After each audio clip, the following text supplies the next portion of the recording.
maraming salamat, Kuya.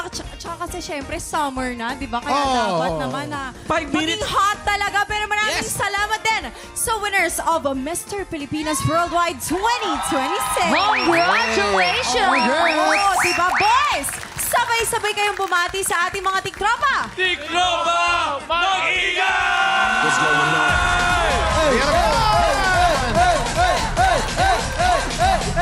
Mamaya makakasama natin sila maglaro ng Eva at Adan. Pero Waki, sa tingin mo, sino sa kanilang palaban sa Eva at Adan? Alam mo, Kuya Kim, parang feeling ko lahat sila eh. Ba't parang pumipiyok yung boses mo? Hindi ko nga alam kasi umuulan ng abs today eh. No? Pero iba pa rin yung abs mo, Kuya Kim, ha? Ikaw pa rin. Yung abs ko matanda na yan. Ay, hindi. Winner yan. Kaya pinaghirapan ng matindi. Pero ano, talaga health is wealth talaga. Di ba? Yes. Importante yan.